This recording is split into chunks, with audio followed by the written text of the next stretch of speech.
Y bueno, demoró tiempo en volver, así que cuando regresamos ya la mayoría se había ido, porque definitivamente ante la posibilidad de pensar que no íbamos a regresar, eh, era, era, era justo que no pudieran, no que se quedaran esperando. Él había dejado un trabajo, por ahí me preguntaron que diera un ejemplo, que él diera un ejemplo sobre, sobre la pregunta de método cualitativo. Y uno de los ejemplos, bueno, él tenía como, creo que uno de los ejemplos que puso como cuantitativo era cuál es la prevalencia del consumo de alcohol, las principales motivaciones y los riesgos asociados al consumo de alcohol en los adolescentes. Ahí creo que él había dejado marcado un ejemplo sobre ese tipo que tenía que ver con el carácter cuantitativo. Y el otro de carácter cualitativo, que sería en una segunda etapa, como él dice que se plantea la investigación mixta, era cómo se relaciona ese modelo de regulación familiar ante el consumo de alcohol y la práctica de consumo en los adolescentes. Tratando de recordar un poco, tratando de rescatar un poco de lo que había planteado el profesor Paul ayer, mientras llega nuestro expositor, él hablaba de una primera fase, de una primera fase que era la cuantitativa, recuerden, y que tenía que ver con la prevalencia, con las motivaciones y los riesgos asociados al consumo de alcohol, y que luego de haber lanzado resultados de esa primera etapa, y queda como resultado la regulación familiar, él señala y se hace una pregunta de investigación cualitativa, que es cómo se relaciona el modelo de regulación familiar ante el consumo de alcohol y las prácticas de consumo en los adolescentes. Entonces, este era el ejemplo que más o menos él daba y ponía para poder elaborar entonces la pregunta de investigación cuantitativa y la pregunta de investigación cualitativa. Esos, los que no lo han terminado, todavía tienen todo este fin de semana para seguirlo elaborando y enviarlo entonces el lunes para que el profesor, para después enviárselo al profesor Paul y él haga las observaciones. Recuerden que eso no es para evaluación, es para que, como bien dice él, y en la metodología se plantea de esa forma, la investigación solamente se puede aprender investigando, poniendo en práctica todo ese tipo de herramientas que vamos tomando y retomando en el camino, ¿no? Entonces, no sé si tienen alguna pregunta en base a lo que él había dejado en el día de ayer. Sí, profesor, nosotros el grupo le mandamos al email del diplomado. Le mandamos ahí lo que hicimos ayer. Yo se lo mandé, no sé si usted, yo puse con atención a Carlos Moya, no sé. Creo que lo mandó sí al de educación continua, ahí ellos nos lo van a pasar. Ok. Ajá.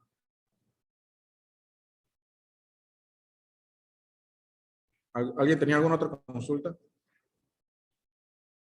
Bien, nosotros casi se puede decir que vamos avanzando con esto hacia prácticamente una recta final. Y después del día de hoy, y también creo que la otra semana, aún nos toca hablar un poco con la profesora Lucía respecto al tema cualitativo y bueno, ahí también me van a encontrar a mí, que vamos a hablar un poco sobre la viabilidad de la investigación. Entonces, de ahí vamos, de posterior a eso, vamos a entrar en un periodo de trabajos prácticos, ¿no? De actividades prácticas con algunos otros compañeros, eh, que ya sería prácticamente la parte del bloque del módulo número 5, que tiene que ver con talleres prácticos. Ahí ya se supone, o creo, ¿no? Que dependiendo de lo que planteen los expositores, debemos ir haciendo algunos trabajos referentes a nuestro proyecto que debemos al final entregar. Eso va a depender de cada uno de los que nos apoyen en el siguiente bloque. Entonces, recuerden, hemos venido desarrollando desde el primer bloque, primero la parte epistemológica, luego la parte cuantitativa, luego hemos trabajado con lo cualitativo y estamos trabajando aquí de manera mixta nuevamente con lo cuantitativo y lo cualitativo. Y cerraríamos el día 7 de junio, a más tardar, este bloque que es el bloque número 4, que es la integración de las metodologías. Y ya entonces entraríamos a la recta final, que ahí entonces nos quedarían las preguntas para poder desarrollar ya definitivamente nuestro proyecto. No sé si tienen alguna duda con respecto a eso todavía. Yo creo que ya el profesor ayer, el profesor Florencio, pudo resolver todas las dudas en cuanto a eso. Y si hay dudas, entonces en la otra semana podríamos seguir abordándola o pueden escribirlas también en el correo. Y los que no han ido recibiendo los correos me van avisando también para ir recordándole a los compañeros de la dirección para que los vayan anotando y así pueden ir recibiendo las literaturas que van enviando. Y los enlaces también, que los enlaces ya se comenzaron a cargar.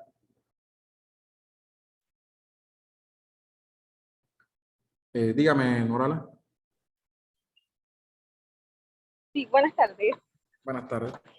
Sí, disculpe, yo de nuevo. Yo ayer estaba tratando de hacer una pregunta, pero el profesor Florencio no me escuchaba. No sé qué sucedía con mi Sí. conexión, con el micrófono, no sé. El Se le asunto fue de la la señal, pregunta sí. es la siguiente.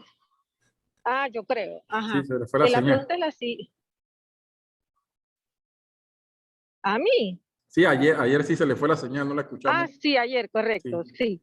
Ajá. Quería saber si yo enviaba mi proyecto aproximadamente ahora a finales de junio, ya aclarado todos los puntos que yo tenía confusos, pues, más o menos, ¿para qué fecha yo tendría como una retroalimentación o una opinión de parte del diplomado, verdad? Usted dice las observaciones. Bueno, Correcto. déjeme consultarle eso a los compañeros y, y si quiere entonces le respondo después por correo o se lo respondo el lunes sin falta.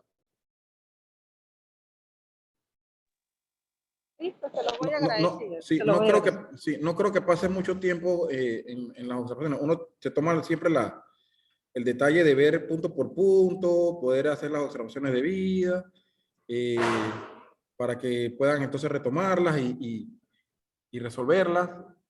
No sé si no creo que demore tanto tiempo, a pesar de que uno tiene que tomar su tiempo para poder resolver eso, pero igual yo le voy a preguntar a los compañeros y el lunes entonces le respondo sin falta. Listo, muchas gracias. Ok. Buenas tardes. Tengo una pregunta. A ver, Jorge, sí, dígame. Ok. Al trabajo que hay que presentar final, el trabajo final, ¿se podría presentar un proyecto de intervención? Lo que pasa que en una maestría que yo estoy terminando, me aceptaron un proyecto de intervención. En la maestría tiene que ver en la Facultad de Arquitectura. Entonces, como el trabajo que hay que entregar tiene que ser con un trabajo investigativo, me pregunta es si el proyecto de intervención clasifica en los requisitos que está pidiendo el diplomado para entregar, ¿no? Para que se me revise y estas cosas, sobre todo en la metodología de la investigación que se está utilizando. Bien, mire, el profesor Florencio ayer señaló el protocolo que tiene la Vicerrectoría de Investigación. Yo decía y dije en un comentario después que el protocolo es una guía y que uno no tiene que ser, no se puede ser tan lineal con la guía, porque la guía ya está llegando el momento en que uno tiene que generar algunos ciertos debates y más a veces por los posicionamientos profesionales que puede tener cada quien. Inclusive creo que en parte del diplomado hablábamos de las características que puede tener una maestría que puede ser de carácter académica y algunas maestrías que tienen carácter profesionales. Inclusive cuando uno habla, aquí hay trabajadoras sociales, cuando uno habla por lo menos del trabajo social, el trabajo social tiene, dependiendo de los países, tiene un énfasis ya sea en gerencia, ya sea en elaboración de investigación-acción, y ya sea en intervención. O sea, eso va a depender del país. Por ejemplo, en el caso del trabajo social en el sur, el trabajo social hace mucho énfasis en la investigación. Y claro, ellos allá pueden tener tal vez una fortaleza un poco mayor que la nuestra en este tema. En el caso de Panamá, si no me deja mentir, las trabajadoras sociales que se encuentran en el grupo, tienen mayor énfasis en la gerencia social y en el trabajo de la administración pública. Ese es su énfasis. Y claro que el desarrollo de lo que hagan dentro del ámbito académico tiene que ver relacionado con los profesionales. Entonces uno tiene que adecuarse fundamentalmente a todas esas áreas de conocimiento, a esas áreas académicas, a esas áreas profesionales, y el protocolo que tiene la vicerrectoría nos ayuda a tener una guía que no podemos ponerla rígida, sino tenemos que tratar de generarla, de hacerla un poco flexible, pero rigurosa en nuestros ámbitos profesionales. No sé si me explico. Entonces, yo me parece que si en el ámbito del profesional suyo, usted está entregando un trabajo de intervención, simplemente habría que hacer las adecuaciones en esa área, en ese tema, según el protocolo, sin caer en la rigidez, ¿no? No sé si me explico. Igual yo le voy a preguntar al profesor Florencio y a los compañeros de la coordinación.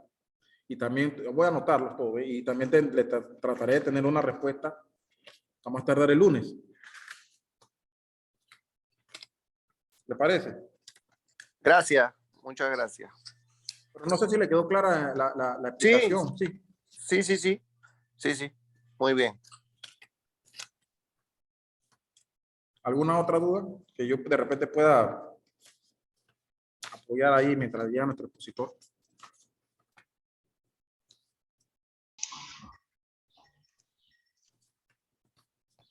Bueno, esperemos un momento a nuestro Buenas expositor. tardes. Sí, buenas tardes. Carlos, ¿cómo ¿Qué tal? están? ¿Cómo está? Buenas tardes. Almanza. ¿Qué tal, Daira? Almanza Daida, porque ahí tenemos a Alexis. Ajá.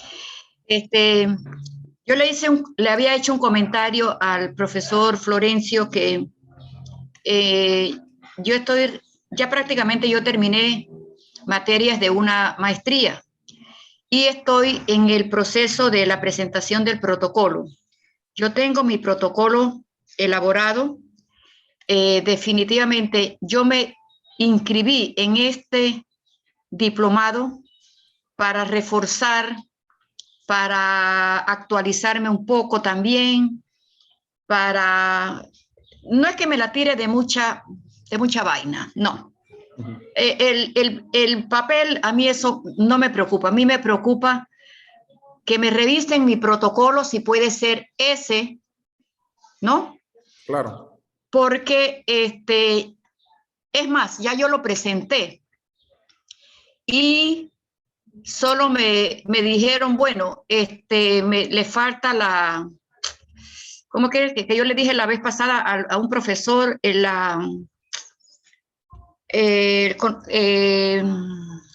¿Cómo es que ay, caramba, de intención? O sea, que es como otro pequeño protocolo, porque ya tengo las preguntas y todo, que uno tiene que presentar, pero eso es aparte del protocolo, del diseño, del tema, de todo lo demás, del protocolo que ofrece la BIP. No hay inconveniente con que yo presente ese mismo tema, ese mismo protocolo. Ya te digo, el diplomado me ha venido muy, muy bien. Yo me había inscrito en el primero, no tuve la oportunidad por otros motivos personales con la misma universidad. Ahora estoy en dígame, ya ingresó.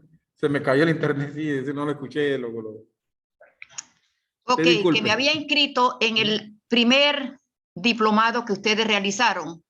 Y ahí no pude participar, y bueno, que gracias a Dios pude en el segundo. Entonces, bueno, la pregunta era esa, ¿no? Que si puedo presentar ese protocolo, porque ya formalmente todavía no lo he presentado a la universidad.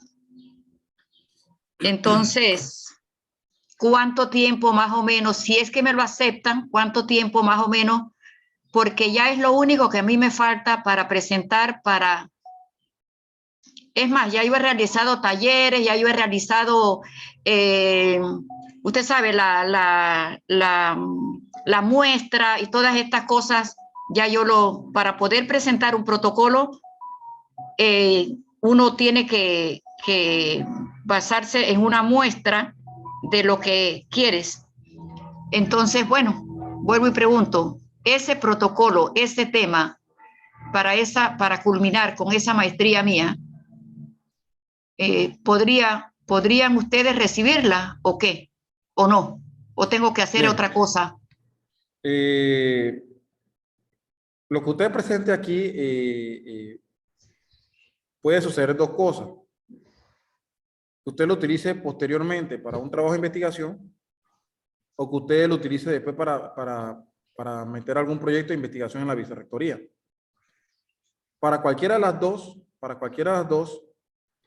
el diplomado, lo que se van a encargar de hacer la lectoría de los trabajos que se entreguen, solo van a dar observaciones que no están escritas en piedra. O sea, si usted entrega algo que posteriormente lo va a utilizar para un trabajo de investigación, para una tesis, para algo, aquí simplemente le vamos a dar algunas observaciones que luego sus tutores o sus lectores posiblemente pueden decir, no, Florencio, Moya, Paul y todo lo que se presentaron allá, yo no estoy de acuerdo con ello y creo que la ruta debe ser esta.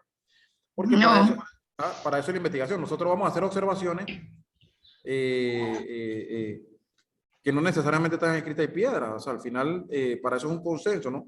Vamos a coincidir en algunos puntos, vamos a coincidir en algunos otros, con la gente que vaya a hacerle la lectoría a usted, con la gente que vaya a ver después su proyecto en la vicerrectoría de investigación y posgrado, lo que quieren al final meter ese documento como un proyecto de investigación, pero para eso es el diplomado. El diplomado simplemente lo que va a hacer, primero es orientarlo, ¿no? Orientarlo hacia cuál es la ruta, cómo debe ser esa ruta, que ustedes conozcan lo cuantitativo, lo cualitativo, cómo se relaciona lo epistemológico, las diversas esferas del ámbito de las escuelas teóricas para poder explicar un fenómeno, pero al final lo que se haga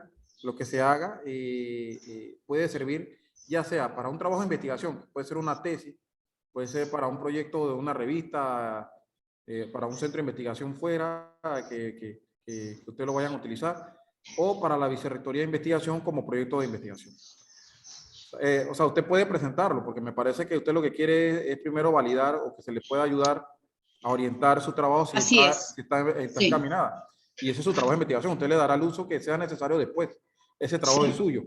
Sí. El trabajo es suyo. Nosotros no podemos utilizar esos trabajos para más nada, porque al final eso es suyo. Eso es suyo. No creas que algo así también se me pasó por la mente, porque de repente, bueno, yo no lo inscribo y entonces a alguien le interesó, qué sé yo, porque es un tema así. Fíjese que si no hablo mucho, usted me dirá, de esa muestra han surgido muchos otros temas de interés. Muchos, porque es que la investigación es así. Claro. Uno realiza una muestra, recoge una muestra, hace un tanteo, digo yo, pues, visitas la comunidad, hablas con la gente, inclusive si te tienes que sentar en una mesa y tomar un café, otros toman una cerveza, qué sé yo, van saliendo muchas cosas, muchas verdades y muchas inquietudes, y uno va a decir, cónchole, el tema que yo escogí, nada que ver. A la gente le preocupa otra cosa. Y claro, a mí me pasó. Y bueno, dije, no va a ser cuestión del tiempo, va a ser lo que se pueda aportar. Así es. Me interesa el papel, sí, pero no es una cosa que me preocupa. Me preocupa más, por ejemplo, si yo les entrego a ustedes la próxima semana, Dios mediante, qué sé yo, más o menos cuánto tiempo, o si tengo que esperar a que termine el diplomado para entregarles o qué, y más o menos cuánto tiempo se demorarían en decirme, bueno, entregarme, bueno, estas son las observaciones, ¿ok? Y esto de que si ellos opinan o no opinan, bueno, hay una cuestión que es el consentimiento de intención, que es lo que a ellos les tiene que preocupar. De ahí en adelante, créame, por la poquita experiencia en la universidad, que ya son más de 20 años, entonces, como docente. Entonces, bueno, ahí vamos a tener que, dime que yo te diré, porque es mi posición, es mi método, y no es que yo esté muy alejada de de algún, ¿cómo le digo?, de algún pensamiento o aspectos que tal vez ellos no estén de acuerdo, pero bueno, yo lo debato, es mi Bueno, posición. hay que defender la postura siempre, está bien. Sí, ok, Sí. es el tiempo, Ujú. sería. Sí, te voy a preguntar también eso, lo acabo de notar y se lo voy a preguntar a los compañeros de la dirección. Y Sí, el lunes le tengo entonces esas 3 respuestas por el momento. listo, le agradezco, Carlos. Ok, Daida, cómo no. Acaba de Bueno. llegar nuestro expositor. Bien, Nuestro expositor de hoy, y bueno, como le dije, las preguntas las seguiremos respondiendo en la medida siempre de los espacios. Pero vamos a darle paso entonces a nuestro expositor de hoy, que es el profesor Asael Carrera. El profesor Asael Carrera, como a muchos de los que han pasado por estos espacios, por este espacio de este diplomado, en alguna forma nos hemos conocido desde nuestros inicios en la licenciatura. Algunos tomaron caminos distintos por diversas áreas del conocimiento. Otros se han perfeccionado en otros espacios, pero al final siempre nos hemos encontrado y hemos de alguna forma tratado de discutir, debatir algunos temas en específico. El profesor Asael Carrera, definitivamente yo lo conozco desde hace un buen tiempo, conozco su trabajo, su trayectoria. A él le encanta el trabajo de investigación, es su dedicación, es fiel a la lectura permanente. El profesor Carrera trabajó por mucho tiempo con el profesor y maestro Marcos Andázegui. Actualmente está trabajando encargado de lo que es la oficina en el CELA, siempre dispuesto a apoyar a cualquiera que necesite algún tipo de orientación bibliográfica, teórica. Es profesor de nuestro departamento, de nuestra escuela de sociología. Actualmente está encargado de los seminarios de investigación en la escuela de sociología. El profesor Asael, muy modesto, me pidió que no dijera tanto sobre él, porque simplemente lo que se necesita saber es que él se llama Asael, pero yo creo que sí, siempre es bueno conocer la parte de su trabajo, parte de su trayectoria, y realmente en esto creo que el profesor le ha tomado mucho cariño al tema de la investigación. Asael, los micrófonos son tuyos. Yo sé que vamos a pasar una tarde, tiempo excelente aquí contigo, escuchándote todo lo que nos trae sobre metodología. Así que te escuchamos, Asael. Antes que todo, para darte la forma metodológica del trabajo que tenemos aquí. Bueno, tú propones ahí el tiempo. Me dijeron que tienes otra actividad ahora más tarde y entiendo que te encuentras muy ocupado y sacaste parte de tu tiempo para vernos hoy, que para nosotros era muy importante escucharte. Y tú nos dirás cómo será la dinámica. Puede ser de manera dialógica o expones y al final recoge preguntas y respuestas. Así que el micrófono es tuyo, Asael. Bueno, buenas tardes a todos y a todas. Gracias primero a los organizadores por invitarme. Pienso que la metodología, para empezar, voy a exponer, igual creo que me pueden interrumpir o si prefieren algún cuestionamiento al final de la presentación. ¿Cómo voy a organizar la presentación? Primero voy explicando la propuesta que traigo en términos epistémicos, la lógica de este tipo de investigación, y luego entonces presento un ejemplo de una investigación real efectuada para tratar de desenredar un poco que el diseño metodológico que empleó la autora, con una temática específica que tiene que ver con la violencia homicida, pero la violencia homicida es la excusa para entender el armamento metodológico. Igual la excusa pudo haber sido otra, pero bueno, escogí esto sobre todo por la sencillez, ¿no? Bueno, yo voy a proyectar pantalla. Yo tengo un viaje pronto después de esto, así que tengo que salir un poco corriendo. Pero bueno, igual no quería desaprovechar la oportunidad para este asunto que me habían invitado. Voy a compartir pantalla, así que Ya está habilitado para que puedas compartir. ok, sure. Okay. Aquí estoy, yo no sé si pueden ver la presentación. ¿Sí? Sí se ve claro, sí se ve muy claro.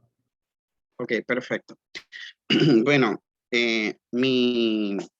la propuesta metodológica que le traigo es el método comparado, ¿no? En este caso, el método, el famoso QCA es un método que está en el intermedio entre los métodos cualitativos y cuantitativos.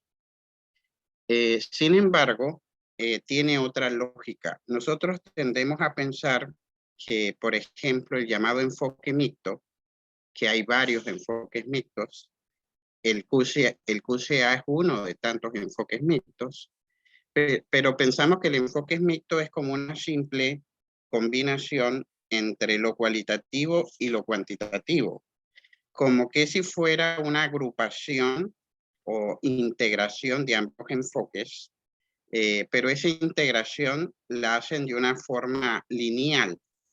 Y usted ve que gran parte, por ejemplo, de las investigaciones que uno encuentra dicen con enfoque mixto porque utilizan datos cuantitativos y cualitativos.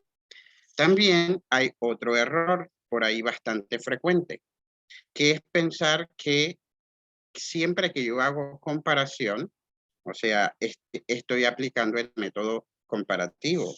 O sea, hay que hacer una distinción que siempre que usted investiga tiene que comparar, que la comparación es una actividad inherente del proceso de investigación. Sin embargo, el hecho de que usted haga uso de este recurso en la generación de conocimiento no significa que está aplicando el método comparativo. Entonces, quisiera como primero aclarar este punto. Bueno, como ustedes saben, esta guerra de paradigmas que existen, que se remontan incluso anterior al origen de las ciencias sociales. Por ejemplo, el problema de la cuantificación en las ciencias del hombre es anterior incluso al origen o consolidación de las propias ciencias del hombre. Por ejemplo, en el siglo XVI, la postura entre los alemanes y entre la estadística estadística política inglesa, que enfrentó alemanes alemanes e ingleses, siendo ese primer enfrentamiento favorable a la escuela inglesa. Sin embargo, ese fue como el primer enfrentamiento que existía, ¿no? El pensar que la lógica de la cuantificación, muy propia de las ciencias naturales y de la aplicación del método científico desde aquella lógica, es la manera como apropiada que debe, o el camino que debe seguir las ciencias sociales. Bueno, luego ya con la consolidación de las ciencias sociales, nuevamente hay otro enfrentamiento.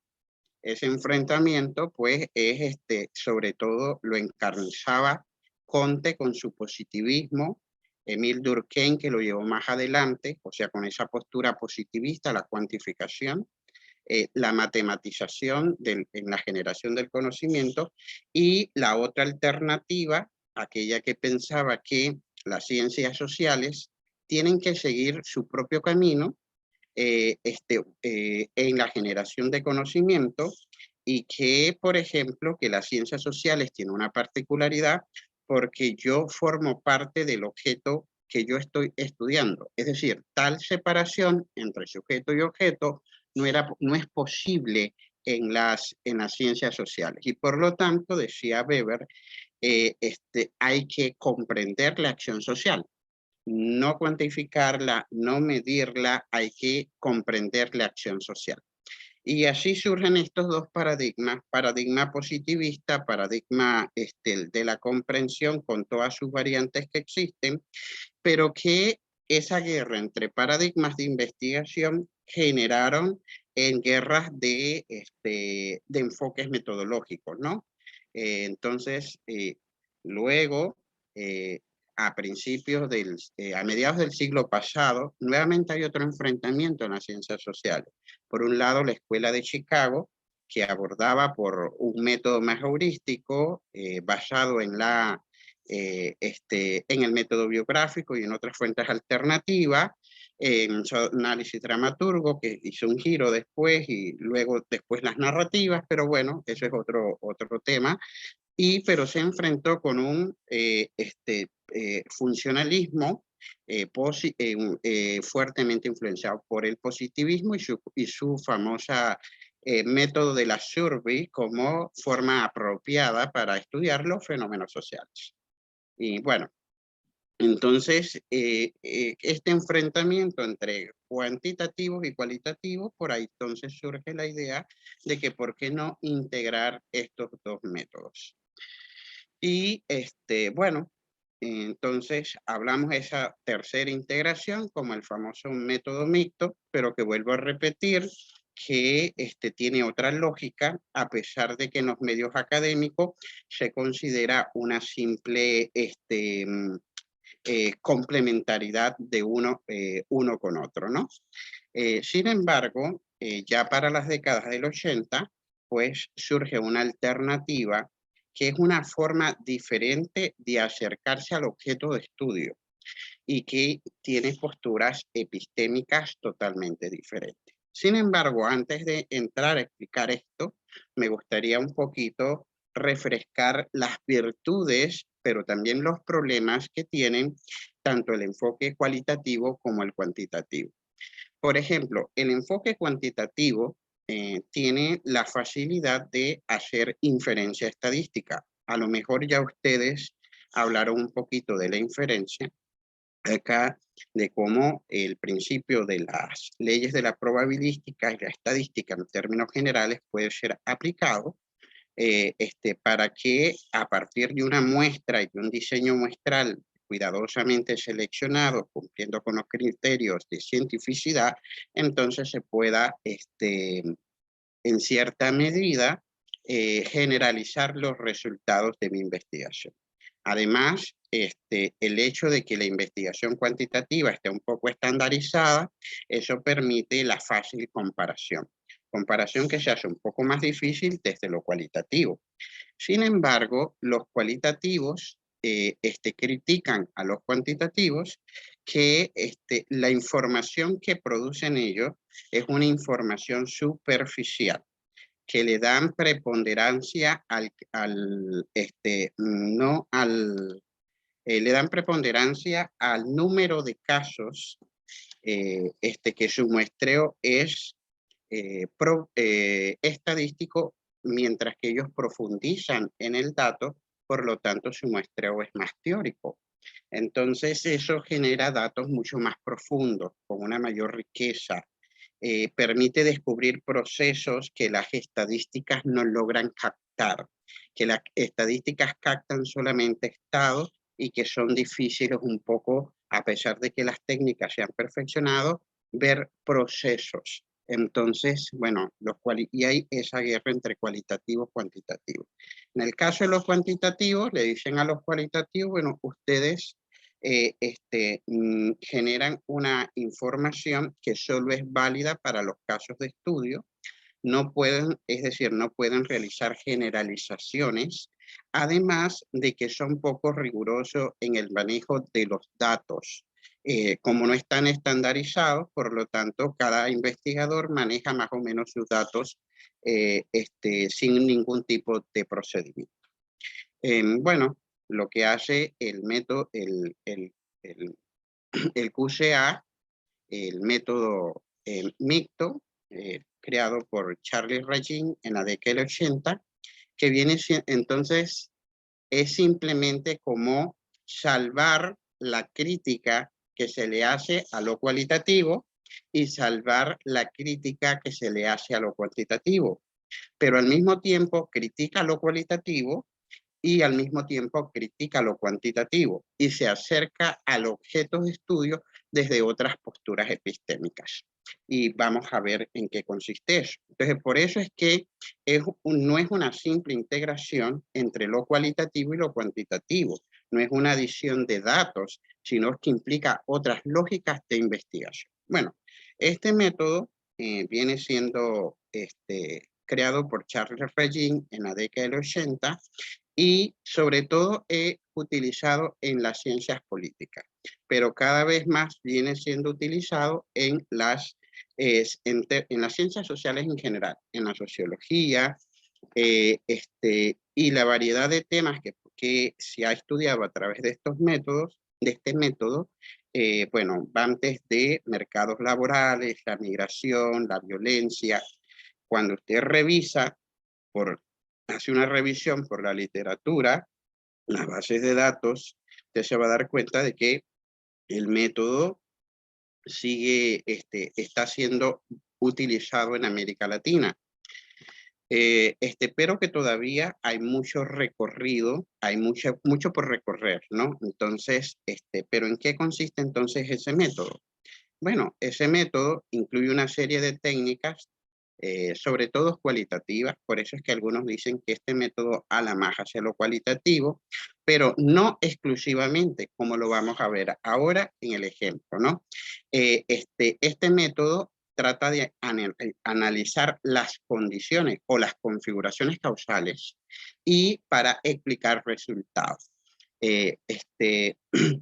Es decir, que en este método no se habla de variables dependientes, variables independientes, porque le hacen una crítica a la cuestión de causalidad. Es decir, y ahí es donde está gran parte del, creo que del aporte. En el caso, por ejemplo, del enfoque cuantitativo, cuando se analiza o se hace algún tipo de prueba estadística entre un conjunto de variables para ver, por ejemplo, les pongo en qué medida están correlacionadas dos variables, por muy sofisticados que sean los programas estadísticos y los procesos estadísticos, se fundamentan bajo la lógica de una causalidad simple. ¿Qué significa eso? Que solamente interaccionarían un par de variables. Obviamente unas variables determinan el comportamiento de otras, o algunas variables influyen sobre otras, o algunas pocas variables se presentan juntas en el caso de las correlaciones por alguna manera. Entonces, ¿pero qué pasa? Eso es una manera de entender simple la causalidad. Primero, puede ser que la mayor parte de los fenómenos sociales son fenómenos complejos, son fenómenos multicausales, y sobre la multicausalidad los tratamientos estadísticos tienen muy poco que decir. Sí, por eso es que el QCA dice, bueno, hay que abordar el objeto de estudio entendiendo que esos fenómenos sociales son multicausales y hay una configuración de causas que expresan ciertos resultados, pero además las causas no pueden ser desligadas de los contextos, y lo que hace es el método estadístico es sacar las dos variables que va a analizar, por decir dos variables, las sacas del contexto y analiza el efecto de una sobre otra, o trata de medir el efecto de una sobre otra o la influencia de una sobre otra. Entonces, ¿qué resultados concretos tiene eso? Puede ser que en una determinada situación, dos variables interaccionan para generar un resultado. pero que esas dos mismas variables en otro contexto interaccionando no generan esos mismos resultados.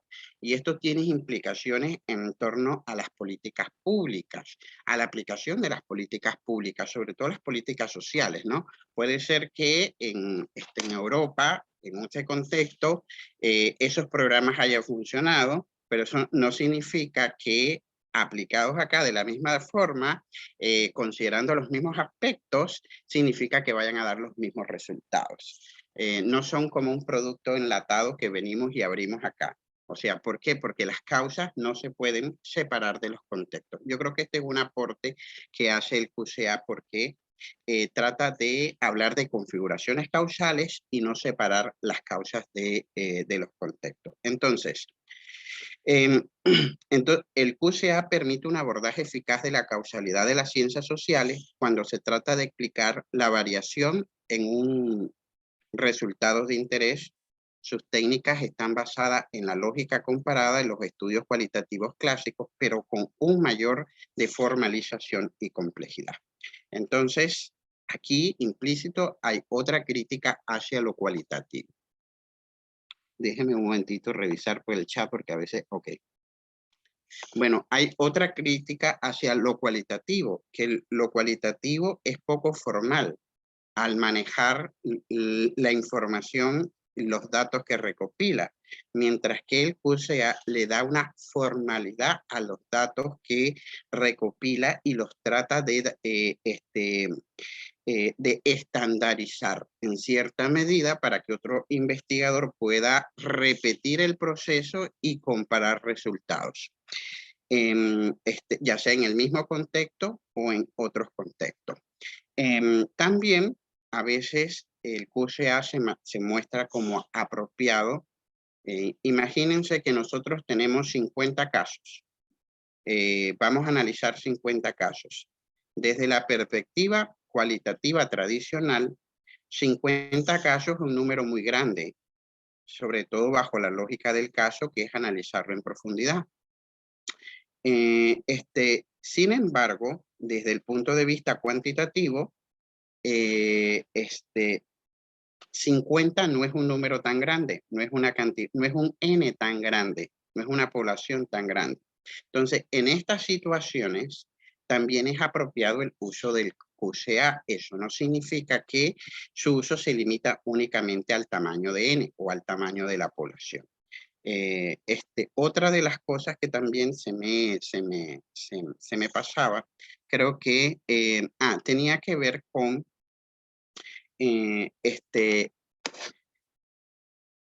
con que el QCA trata de establecer en esas configuraciones causales cuáles son las configuraciones causales que tienen, o sea, una configuración causal está formada por varias variables, pero no todas las variables tienen el mismo peso explicativo sobre los resultados, o sea, algunas variables influyen más que otras. Bueno, el QCA se permite establecer cuál variables, o es apropiado para establecer cuál variable tiene más influencia sobre los resultados. Y al mismo tiempo también permite resolver esa crítica que se le hacía a lo cualitativo de que no puede generalizar. Obviamente las generalizaciones de los resultados son bastante modestas en el caso del QCA, y ahí es donde el método tiene que perfeccionarse también. Porque también a este método se le ha hecho bastantes críticas. Entonces habría que caminar hacia allá. En términos de, bueno, el QCA, dentro de esas condiciones, esas configuraciones causales, establece una diferencia, ¿no? ¿Cuáles son las variables que son absolutamente necesarias para la expresión de un fenómeno? Las variables que son necesarias pero no son suficientes, no son una condición suficiente para aparecer un fenómeno. Vamos a entender esto cuando veamos un ejemplo concreto, un ejemplo, el ejemplo que le traigo, pero antes quisiera como que explicar. También hay, cuando se habla de QCAs, se habla de un una variedad de QCI. Hay distintos tipos. Por ejemplo, está el tipo dicotómico. El ejemplo que yo le traigo es el tipo dicotómico, cuando un resultado puede tomar simplemente dos valores. Pero está el multidicotómico, cuando un resultado puede adoptar varias situaciones. Y está el fuzzy set. Lo que hace él, en vez de basarse en un lenguaje estadístico, utiliza el QCA, la teoría de conjunto y el álgebra booleana. ¿Eso qué significa? Que bajo los principios del álgebra, por ejemplo, booleana, hay ciertos factores como la simplificación y la factorización que uno hacía cuando aplicaba álgebra, que acá lo va a utilizar. Entonces, basado en el álgebra booleana, eso le permite realizar establecer cierto nivel de generalización de los resultados de su investigación. No sé si tienen alguna pregunta hasta acá.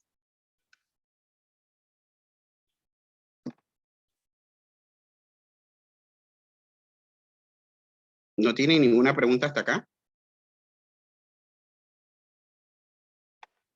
Ok. Entonces, el QCA se basa, bueno, es un perfeccionamiento en realidad de la obra de John Stuart Mill, el método de la concordancia y las diferencias. Lo único que es como la operacionalización de este método. La operacionalización para verlo en la praxis, para verificarlo en la praxis, pero es el mismo método de John Stuart Mill sobre el método de las concordancias y las diferencias. ¿Qué nos dice este método? El método de las concordancias afirma que si dos resultados iguales tienen una circunstancia en común, divergiendo todas las demás circunstancias entre uno y otro, esa circunstancia en común debe ser la causa que los provoca, mientras que el método de la diferencia afirma en sentido contrario que si observamos dos fenómenos distintos cuyas circunstancias son iguales en todo salvo por una, esta circunstancia divergente debe ser la causa que lo explica. Entonces, Rajin perfecciona ese método, lo operacionaliza y lo trata de matematizar en cierta medida a través de la teoría de conjuntos y el álgebra booleana. Entonces, es un método utilizado para realizar comparaciones rigurosas para números reducidos de casos. Cuando hablamos números reducidos de casos, estamos hablando como unos 50, 100 casos. O sea, no estamos hablando de poblaciones de tamaños de muestras muy grandes, ¿no? Entonces, en conjunto constituye un método de análisis, así como un conjunto de técnicas. O sea, no solo se limita a las entrevistas, a los grupos focales, sino también puede utilizar estadísticas. De hecho, todos los datos cualitativos a veces trata de convertirlos a cuantitativo en cierta medida, y luego en la medida de lo que es posible, lo vamos a ver. Bueno, permite el método analizar el conjunto de condiciones causales que subyacen en un hecho social, otorgando transparencia y replicabilidad. Yo creo que estos son dos conceptos importantes, la transparencia y la replicabilidad, por las cuales el QCA se ha convertido en un método que viene siendo bastante utilizado. Transparencia, ¿por qué? Porque como tiene un manejo de los datos cualitativos más o menos como estandarizado en cada uno de los modelos, ya sea el conjunto, el modelo binario, el multicausal o el fuzzy set, como se le conoce, hay una manera de manejar los datos cualitativo estandarizado. Entonces, cualquier investigador que pueda hacer lectura de esos datos podrá sacar conclusiones y verificar si las conclusiones que llegó el investigador son las apropiadas o no, o es necesario hacer otra lectura. Y la replicabilidad también, porque como está estandarizado los procesos, cualquier otro investigador utilizando quizás los mismos informantes puede replicar el proceso y verificar la validez de los resultados o los hallazgos de la investigación. Denme un segundo.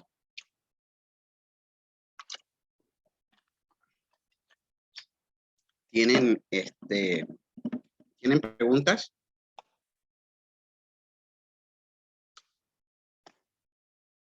Que veo que el chat, a ver. Ah, ok, me están preguntando que si existe un software que se llama, se llama UCA. Sí, exactamente. Hay varios software. El que yo uso, déjenme ver.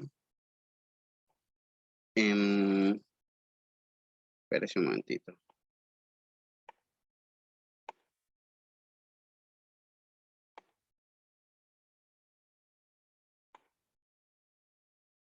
El que yo uso es este que se llama Tosmana. El que yo uso es este que se llama Tosmana. Creo que todos los software que de ellos son elaborados por él, por el mismo Charlie Regin, son software que son gratuitos y se pueden descargar. Incluso hay páginas, por ejemplo, la de Tosmana, que no es necesario descargar el programa. Usted puede utilizarlo ahí mismo, en la misma página, no necesita descargar. Igual eso se le guarda en una nube, lo único que necesita es registrarse, pero sí hay un software que se llama a sí mismo.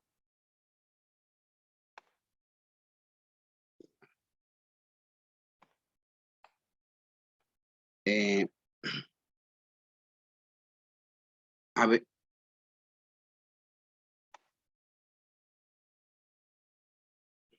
Ok.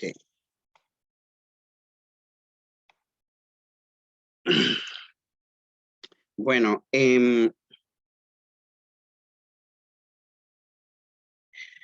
el QCA, la búsqueda de la causalidad puede tomar dos vías. Encontrar las combinaciones causales o rutas que dan el mismo resultados en estudios de casos, determinar el patrón causal que desemboca en un mismo o diferente resultado. Porque Regin acepta que existe una pluralidad de causas. Vamos a ver, entender esto con un ejemplo, porque a veces las cosas se entienden mejor con un ejemplo, ¿no? Bueno, no sé si ustedes pueden ver la presentación porque como la moví, ¿sí pueden verla? Sí la podemos ver. Dice variables que inciden en La la violencia. violencia. Ok, perfecto. Bueno, ese es el título de una investigación. Bueno, de una investigación que aplicó este método. Que resulta que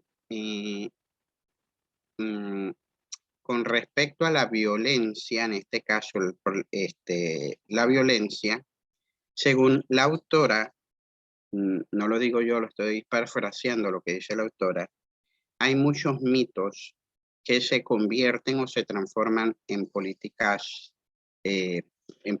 públicas, especialmente en programas de seguridad.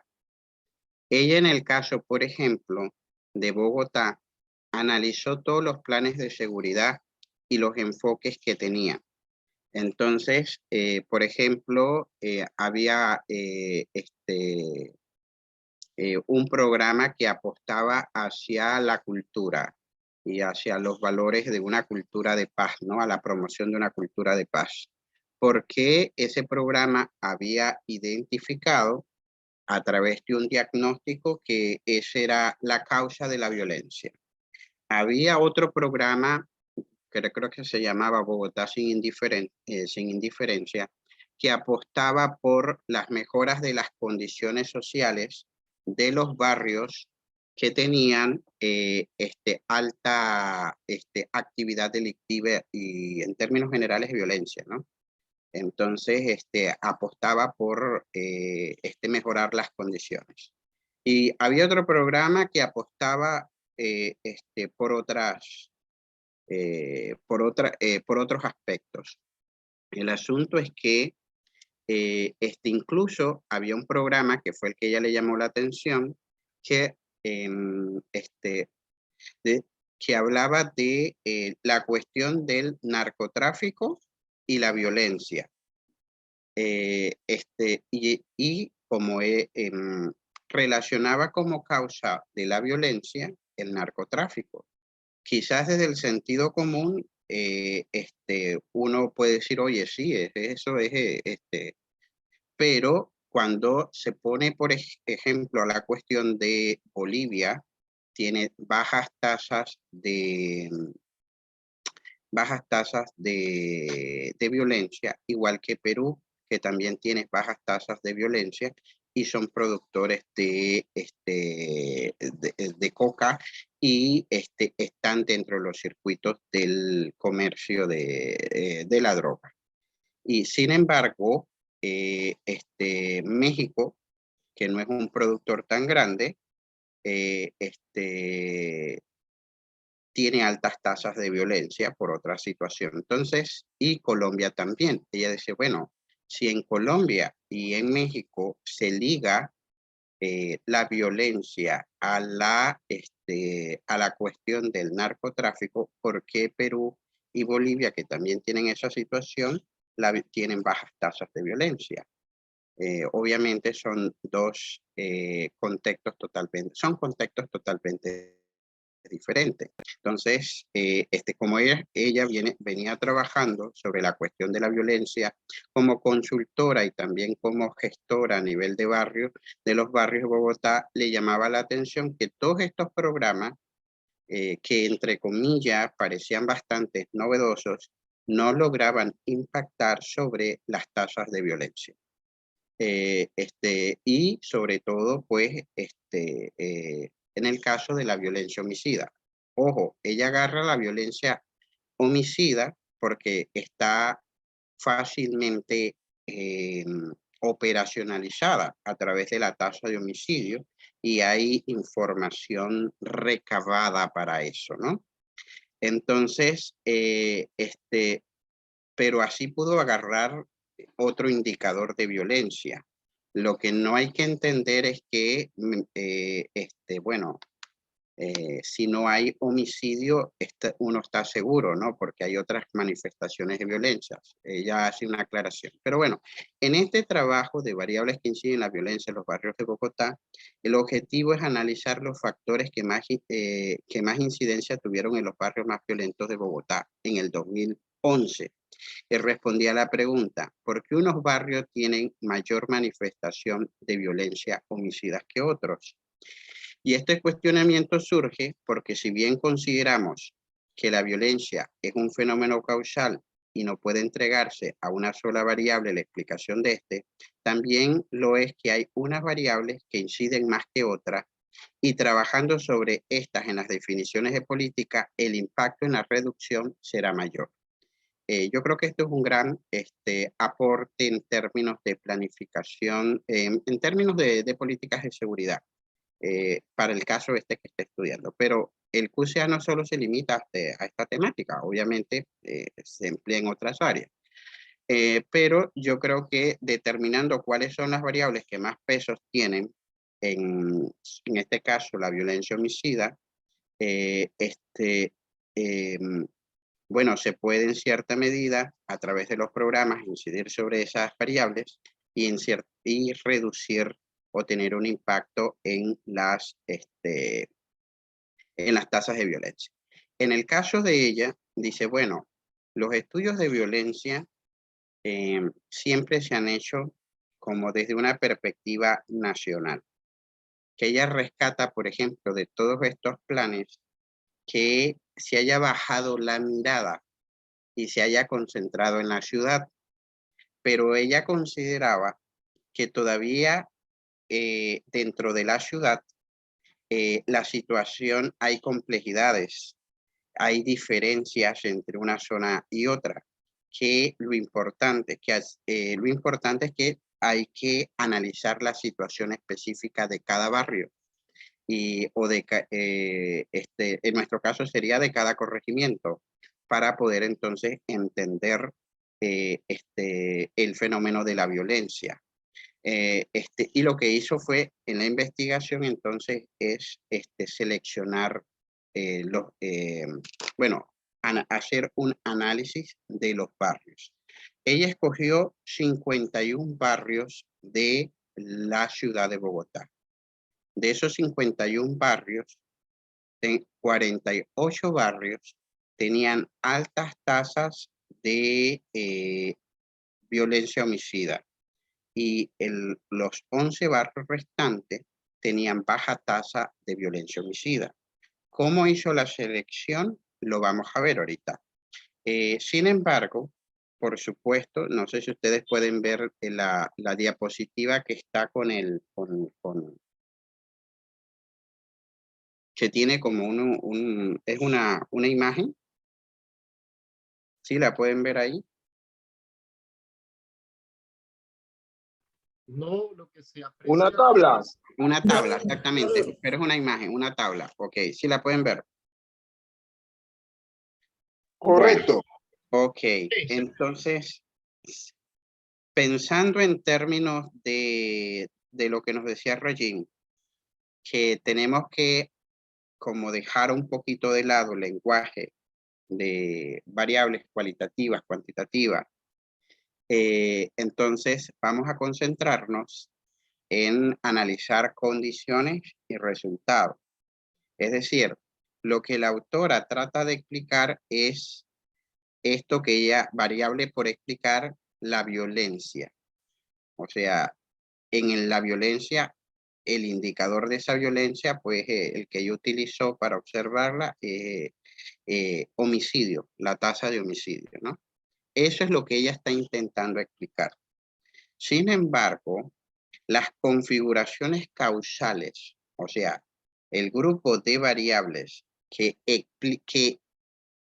combinadas de cierta manera explicarían este resultado, nosotros lo encontramos al lado izquierdo, creo, bueno, a mi izquierda. Y que ella seleccionó 9. ¿Cuál es? De esas 9, por ejemplo, expendio de droga,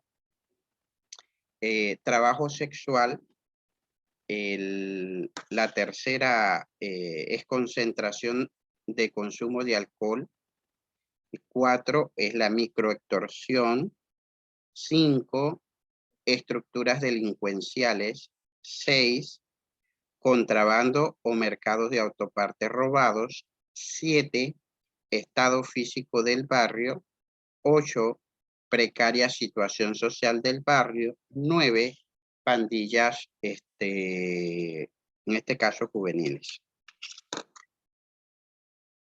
Estas son las variables que ella va a testear. ¿Qué significa? Que estas variables es la que ella encuentra en la literatura que tienen como peso explicativo.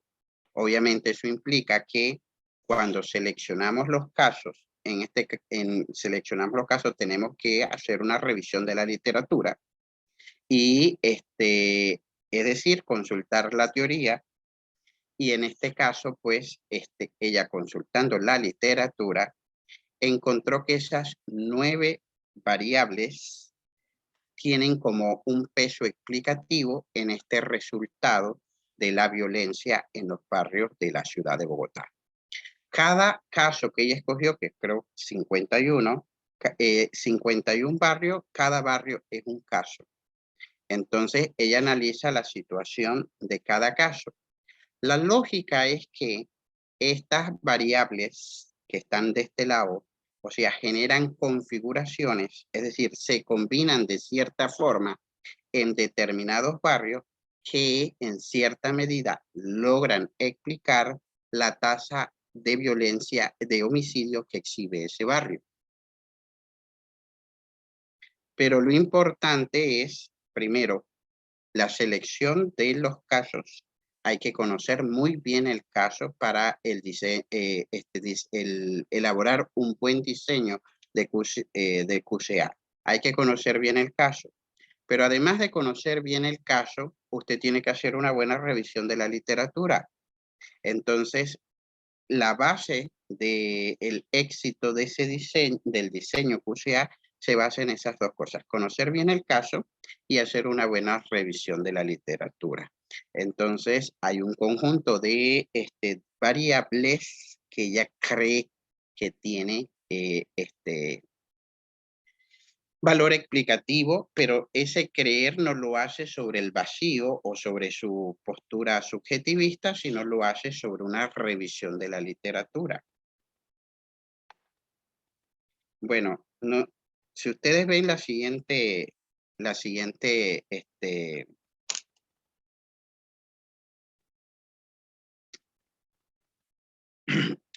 diapositiva,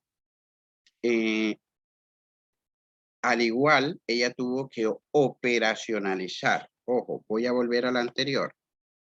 La violencia, ella la operacionalizó y esto toma como indicador la tasa de homicidio. Pero ¿cómo saber que cuáles son los barrios que ella iba a escoger? Ella estableció un criterio. Por ejemplo, casos positivos, o sea, casos con alto nivel de homicidios, son aquellos barrios que tienen más de 4 homicidios por barrio. Los casos negativos, o sea, bajo nivel de homicidios, menos de 2 homicidios por barrio. Ese fue el criterio que ella utilizó. Obviamente, a ella después, en el Congreso de Alas que se tuvo por allá, a ella la cuestionaron por esta operacionalización de esa forma, porque en un barrio que haya 2 homicidios ya es se considera alto. Pero bueno, ese fue su criterio, ella lo escogió. En este caso,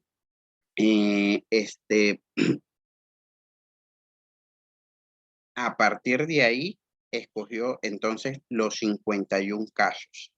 Escogió 48 casos que caían dentro de los casos positivos y los 11 casos que actuaban como si fuera grupo control en los casos negativos. Y así ella utilizó entonces, operacionalizó el resultado que tiene que explicar.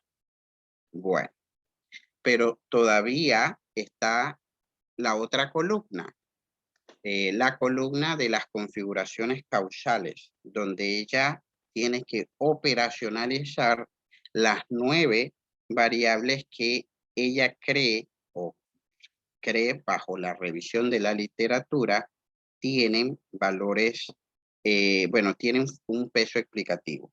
Es decir, el expendio de droga, el trabajo sexual, la concentración del consumo de alcohol, la microextorsión, las estructuras delincuenciales, contrabando, mercado de autopartes robados, el estado físico del barrio, la precaria situación social del barrio, y las pandillas juveniles. Esas 8 condiciones causales, ella tiene que operacionalizarla y la vamos a ver. Bueno, no sé si pueden, ahí está un poquito chiquitito esto.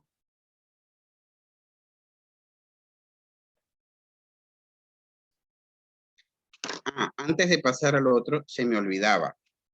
Ok. Para los casos, los positivos, para los casos positivos, al meter la información en el programa, para los casos positivos, a la hora de meter la información en el programa, se codificaba o lo codificó y así, porque este es un grupo, a ver, el modelo de QCA que aplicó fue un modelo, lo que se conoce como el modelo dicotómico. Entonces, dicotómico porque puede adoptar, como ustedes ven aquí, el resultado y las condiciones dos valores. En el caso de los casos positivos, lo codificó con 1. Los casos negativos lo codificó con 0. Lo mismo hizo cuando operacionalizó las variables, las configuraciones de variables, es decir, las condiciones que van a explicar el resultado. Entonces, el expendio de droga lo define como lugares de venta de drogas de diverso tipo y en menor cuantía. Cuando la variable está presente, dice presencia de uno o más lugares en que se vende droga. Entonces, si ella en cada barrio encontraba un lugar que vendía droga o le informaban de un lugar que vendía droga, ese barrio entonces lo codificaba con 1. Si le decían que no, entonces o ella percibía que no o investigaba que no o recopilando la información, lo codificaba con 0. Lo mismo para trabajo sexual. Entonces, lugar en donde se ofrecen servicios sexuales. Entonces, ¿cuándo está presente la variable? Presencia de uno o más lugares que ofrezcan servicios sexuales. Ok, concentración de zonas rosas y consumo de alcohol. Zonas de venta y expendio de alcohol. Presencia de más de 3 lugares que vendan alcohol en una misma zona o cuadra. Entonces, al verificar a partir de su definición, entonces lo codificaba con 0 si no cumplía con la condición y con 1 si cumplía con la condición. Porque ese es un modelo, dicotómico. Si fuera un modelo multidicotómico que adoptara, por ejemplo, las variables pudieran adoptar 4 valores, se codificaría 1, 2, 3 o 4, dependiendo de cómo los criterios que nosotros establezcamos, ¿no?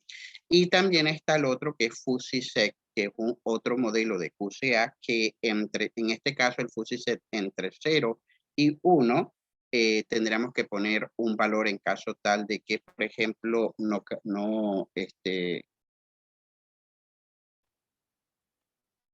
cuando hay variables que no están del todo presentes o están presentes pero no tienen tanto peso.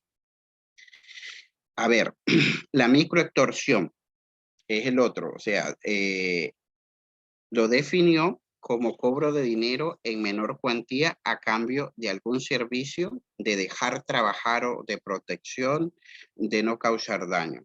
Estamos hablando de que este trabajo es de la ciudad de Bogotá. Denuncia su información policial de presencia de alguna estructura delincuencial, ¿no? Entonces, una vez que ella que operacionalizó cada una de estas variables, luego entonces ella construye sus instrumentos, que puede ser un grupo focal, puede ser una entrevista, pero a partir de esta columna debe tenerla presente para construir sus preguntas, para construir, realizar sus entrevistas. Entonces, una vez que ella levanta toda la información, la mete en el programa que yo mostré, porque ella utilizó ese mismo programa que yo mostré, que en realidad el programa no es nada del otro mundo. El programa lo que le marca es, lo que le pregunta a usted, ¿qué tipo de modelo de QCA va usted a utilizar? Si va a utilizar dicotómico, multidicotómico o el FuzzySec. Entonces, usted le pregunta ahí. Luego, entonces, usted coloca las variables. Le va a preguntar la variable, las que son condiciones y las que son resultados. Siempre aparecen dos, las condiciones y los resultados. Cuando usted pone como las condiciones son generalmente son varias variables, entonces usted puede ir añadiendo variables. Ahí entonces usted va a ir estableciendo también la definición y la codificación. Pueden ver esta, ustedes pueden ver esta, la tabla que aparece ahí. ¿Sí?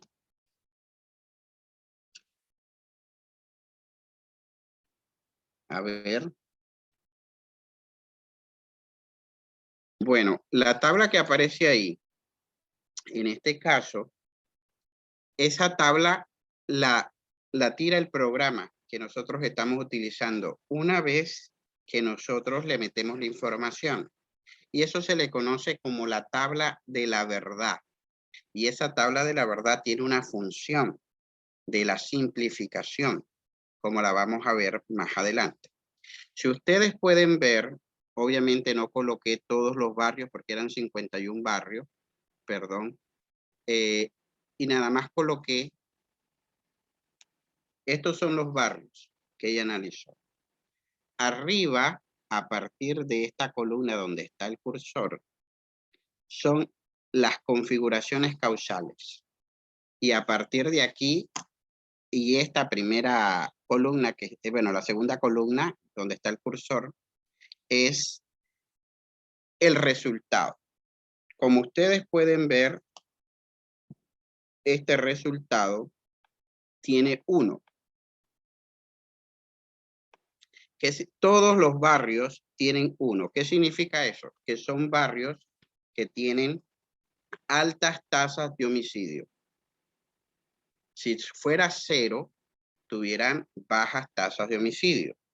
Pero como vuelvo a repetir, son 51 barrios. Este es solamente un ejemplo de la tabla de la verdad que la tira el mismo programa una vez que usted ha introducido la información. Entonces, segundo, a partir de aquí están las configuraciones causales. Fíjense arriba cómo ella codificó las variables.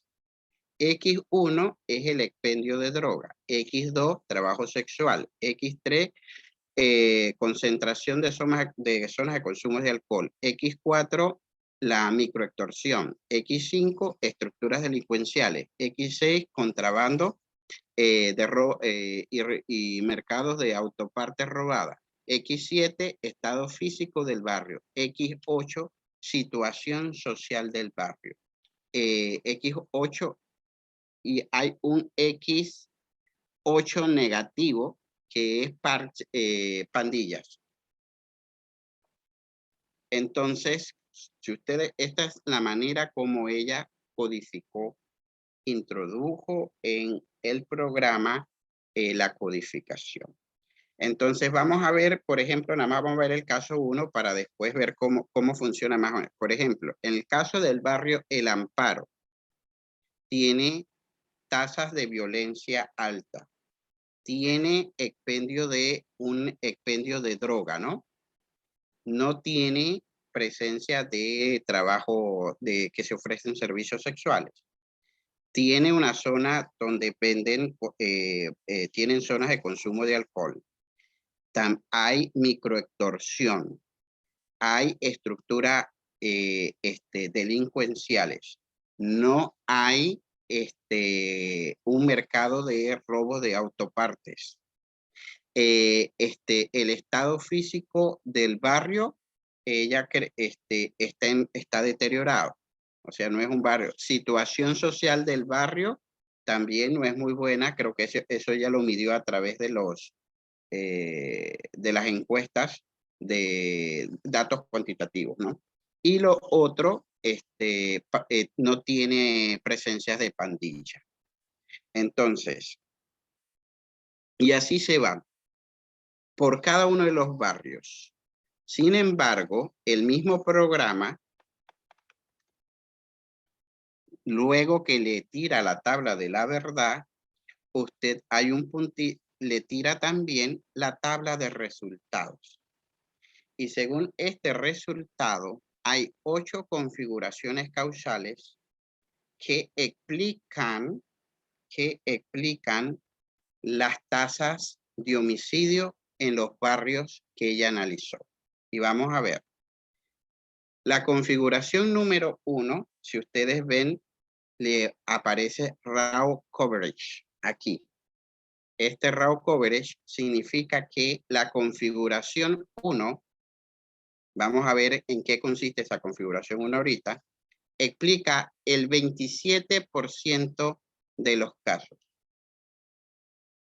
Esta unit coverage casi no se utiliza, pero lo que quiere decir esta columna es que esta configuración que está aquí aparece sola en el 13% de los casos y aparece en combinación con otras configuraciones 27% de los casos. Es decir, esta combinación explica el 27% de los casos.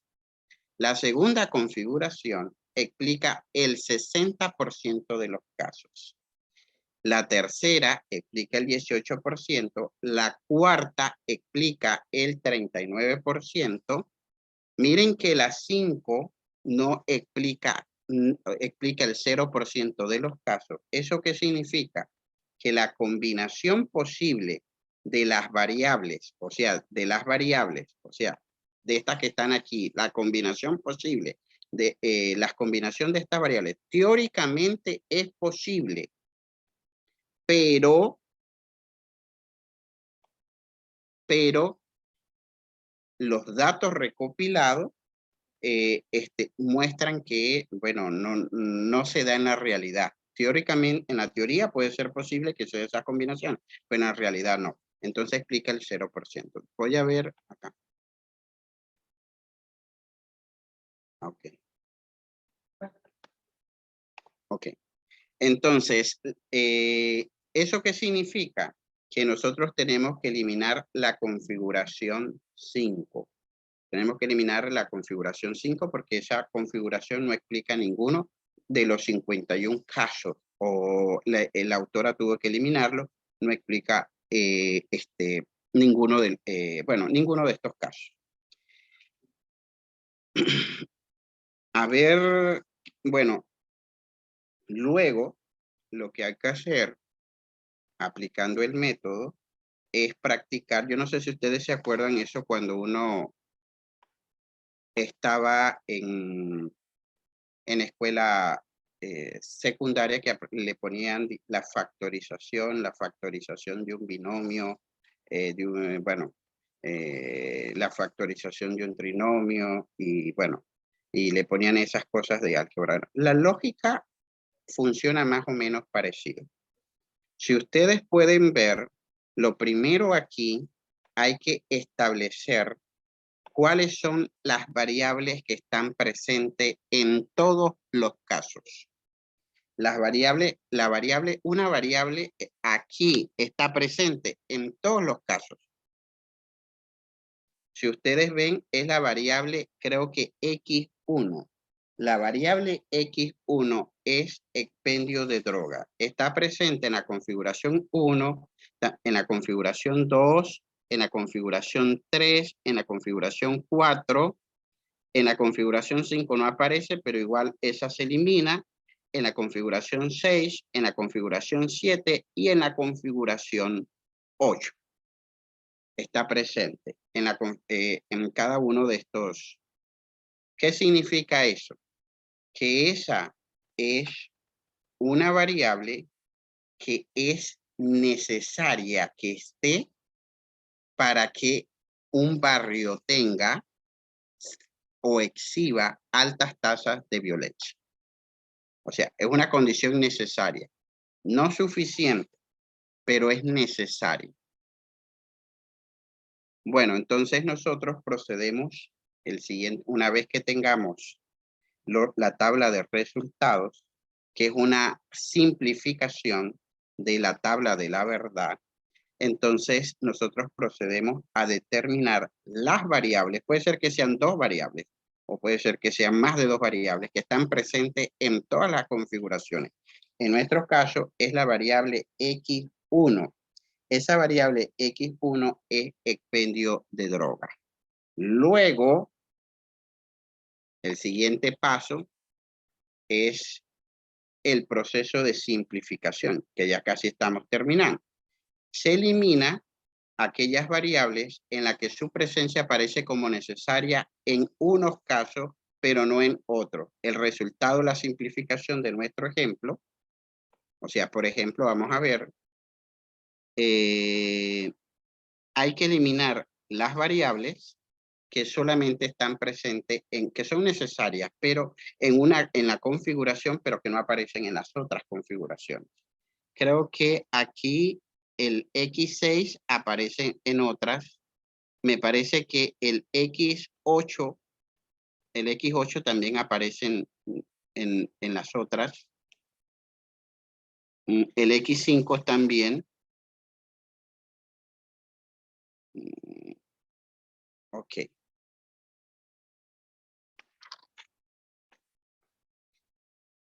Quedaría, una vez de la eliminación, ¿sí?, la variable X2, la variable X5,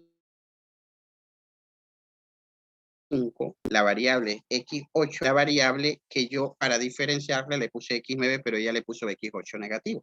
Entonces, en la variable X2, por supuesto sería trabajo sexual, X5, estructura delincuenciales, X8, situación social del barrio, X9 es presencia de pandilla. Entonces, ¿cómo yo hago la lectura? ¿Cómo yo haría una lectura de los resultados de esta investigación? Bueno, esto significa que hay presencia de altos niveles de homicidio en los barrios cuando hay expendio de droga. Y además hay algunas, pero no necesariamente todas, de las condiciones siguientes: trabajo sexual, microextorsión, estructura delincuenciales o condición social del barrio o la presencia de pandillas. Entonces, la variable que tiene mayor peso explicativo en los 51 casos que ella analizó definitivamente es expendio de drogas. Entonces, cualquier programa de seguridad ciudadana, si quiere generar un impacto, entonces tendría que actuar sobre ese expendio de droga porque es la variable necesaria para que se dé el fenómeno. No es suficiente. Si fuera suficiente, su sola presencia marcaría una situación de alta tasa de homicidio, pero según las configuraciones causales no hay una situación parecida. De esta forma, con datos estadísticos, datos cualitativos y algunos datos estadísticos, se puede reconstruir esas configuraciones causales, determinar el peso de las variables y de esa forma incidir sobre las variables que más peso tienen y privilegiarla en términos de algún tipo de intervención que se quiera hacer a nivel de barrio o a nivel de municipio. Bueno, no sé si tienen preguntas.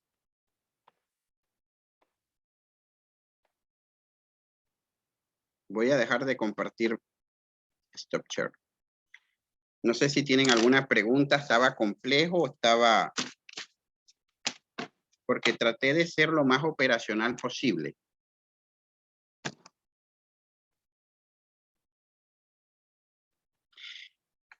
Con respecto al software, bueno, hay varios software. Yo utilizo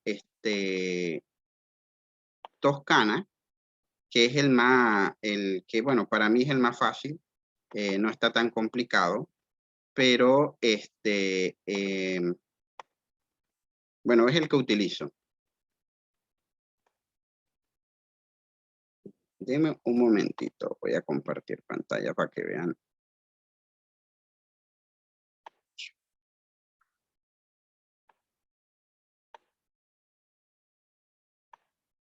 pueden ver el software, la pantalla del software. Sí, ahí se ve. Ahí se ve. Ahí veo la pantalla, sí. Bueno, como ustedes ven, acá están, les preguntan los modelos de UCA que están utilizando. O sea, ese es el CRISPR, el multidicotómico UCA y el FUSI-CEP.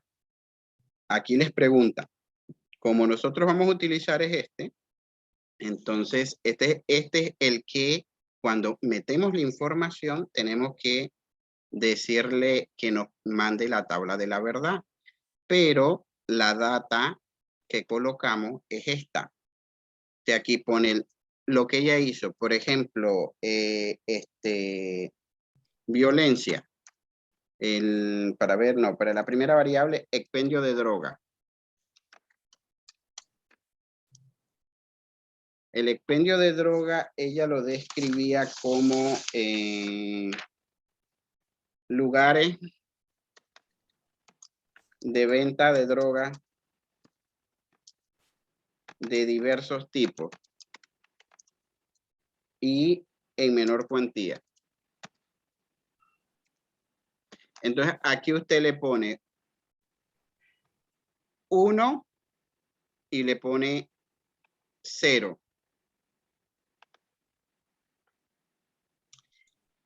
Entonces, usted después, vamos a eliminar esto. Si usted añade la variable para no dañar la base de datos, luego continúa con la otra variable, hace el mismo proceso y luego entonces usted tira y aquí le va apareciendo la tabla que es la que nosotros vimos, la que presentamos. Déjenme esta que está aquí.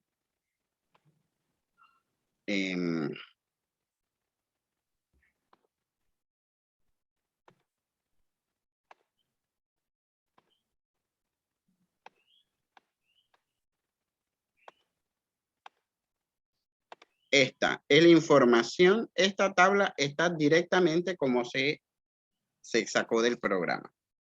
O sea, el programa es sumamente sencillo, no es nada complicado y permite, lo único que le permite es la utilidad. Igual usted lo puede hacer manual también, si son algunos casos. Lo que el programa le hace simplemente es esto. Le va a reducir, le va a tirar los resultados resumidos de la tabla de la verdad y a partir de la lectura que usted hace, entonces usted puede interpretar. Pero el programa no va a interpretar por usted. Usted tiene que interpretar a partir de las definiciones y definiciones operacionales que a usted le ha dado a las variables. Y la metodología igual se emplea en otros ámbitos. Si usted puede revisar por las bases de datos, nosotros encontramos aplicación, por ejemplo, sobre todo en política comparada, estudios de políticas comparadas. Estudiamos también, sobre todo ha sido muy utilizado para estudiar, para enfoques macros, grandes unidades, pero también se está siendo utilizado para cuestiones como esta, que son un poco con un enfoque un poco más micro, pero que permite establecer cierto nivel de generalidad, permite establecer un proceso estandarizado más o menos para el manejo de los datos cualitativos y, bueno, y que en cierta medida trata la causalidad del método que trata el método cuantitativo de una forma simple, la trata de una forma acá mucho más compleja. Bueno, es lo que traje, así que no sé si tienen preguntas.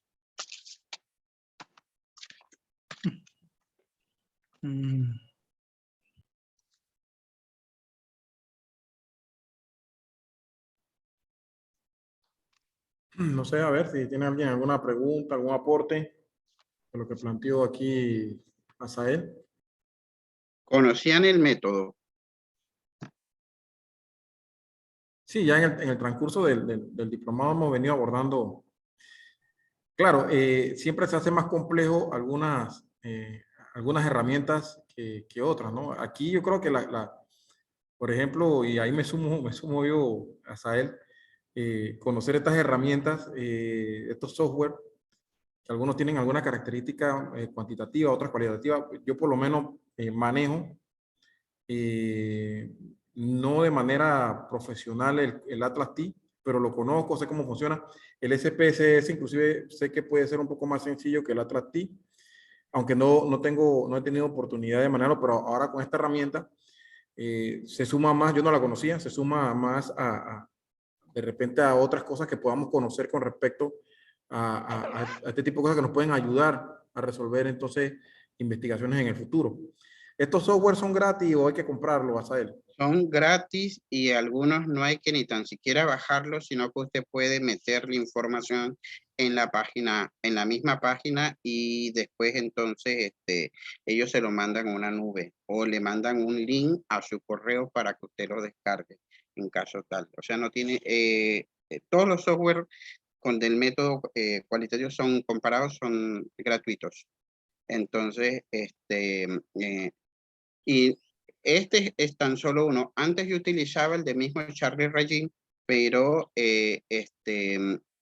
bueno, ya ese como que solamente se quedó para ese modelo, sirve para estudiar este tipo de casos de la violencia, que solamente es dicotómico, o sea, que toma dos situaciones, si está presente o no está presente, pero para cuando la situación se hace un poco más compleja, donde está presente, pero no en la misma intensidad como aparecerá en otro caso, por ejemplo, la situación entonces ya el programa se queda un poquito obsoleto y hay que utilizar otros, pero igual también son gratuitos. Muchas gracias a él. No sé si entonces alguien quería consultar algo más. Bien, Asael, yo la verdad, muchas gracias por dedicarnos hoy la tarde. Sé que estás bastante ocupado. Si alguien tiene alguna consulta también, no sé si tienes algún material que de repente también puedas enviar para que los participantes puedan hacer disposición de él. Y cualquier cosa me avisa o se lo mandas al profesor Florencio para poder subírselos a ellos en los correos. Espérate, por aquí se puede subir. Ah, sí, se puede subir. Un momento, ya te digo. Ahí en el mensaje del Zoom se puede subir.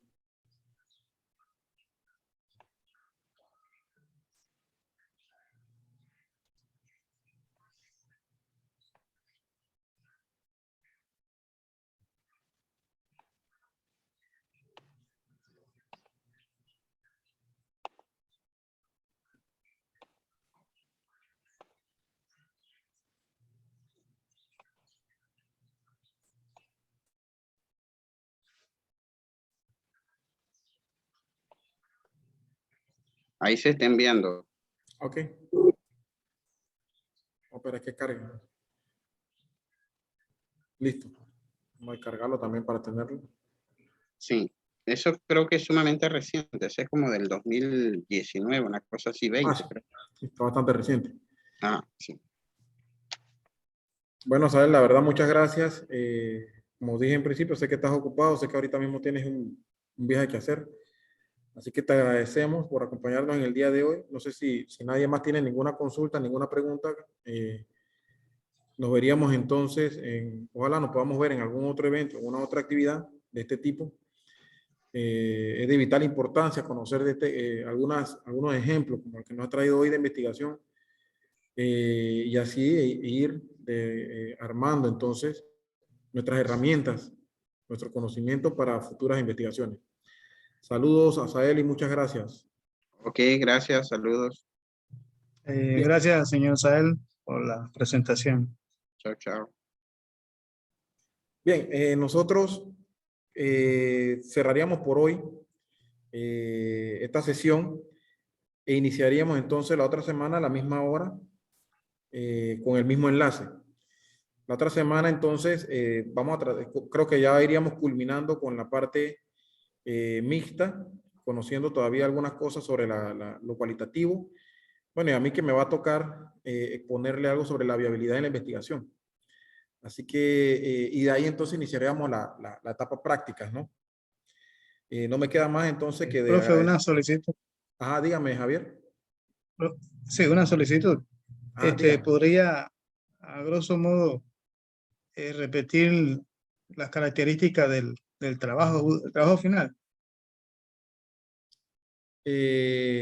No, es que el trabajo final fundamentalmente está guiado por el protocolo que señaló el profesor Florencio, pero que yo le había mencionado que eso no es tan rígido. O sea, siempre un protocolo, cada universidad tiene una forma, ¿no? De cómo hacer las investigaciones. La Universidad de Panamá la tiene, pero normalmente los protocolos siempre vienen ubicados en un orden que a veces no está tan escrito en piedra. Por lo menos a mi parecer,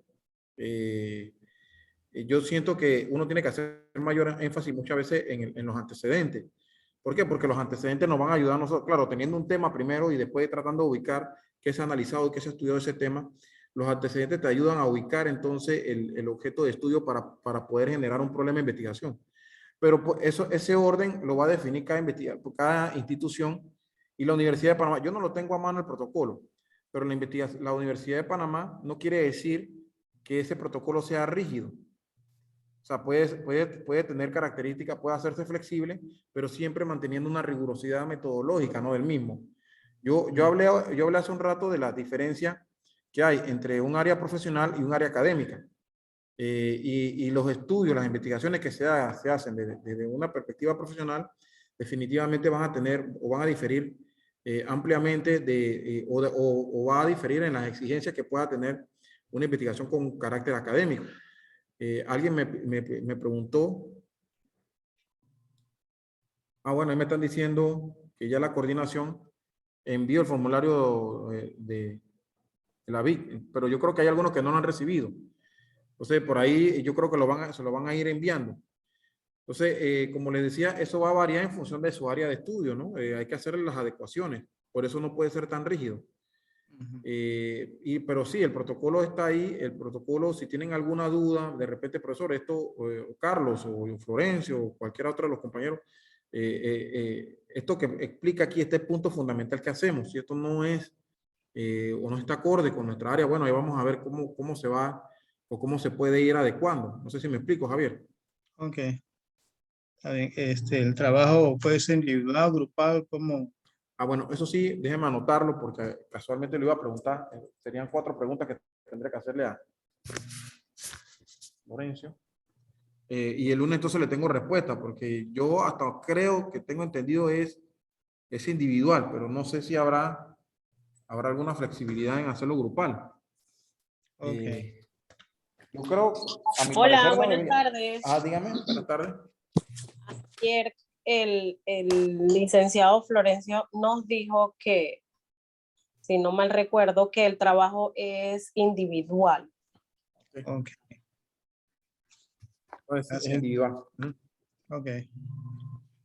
Bien, sí, porque al final son proyectos de investigaciones, como les dije, que ustedes entren en este espacio, son suyos. Y estos proyectos, como le dije ahorita a Almanza, no a Alexi, ¿cómo es? Se me olvida el nombre, Dania. Daida. Daida De dar. Almanza. Esto tiene al final dos objetivos, después que salen de aquí. Uno, que usted pueda mañana pasado ingresarlo como un proyecto de investigación en la vicerrectoría, por los que se encuentran en el área docente. Y 2, los que tienen trabajo de maestría pendiente o trabajo de repente doctorales pendiente les sirva para poder apuntalar o ampliar ese trabajo de investigación que tengan en un proyecto de investigación o más adelante en algún centro de investigación también. Entonces todo depende de qué utilidad le vayan a dar después a ustedes. O sea, eso es de ustedes. O sea, nosotros desde la coordinación, desde la universidad o los que estamos dentro de este diplomado, no podemos hacer uso de esa producción de usted, porque es una producción suya. Los errores, los aciertos, las correcciones que se hagan, todo será suyo, no es de nosotros. Nosotros lo que tenemos que hacer es orientar de que efectivamente salgan con un producto de aquí. Ok, gracias. Ok. Bien, si no hay alguna otra consulta, entonces nos veríamos el lunes a la misma hora. El lunes nos acompañará la profesora Lucía Brenes. Así que nos vemos entonces el lunes y que pasen un feliz fin de semana. Gracias. Igual para Igual. allá. Ok. Hasta luego. Gracias, luego. profesor.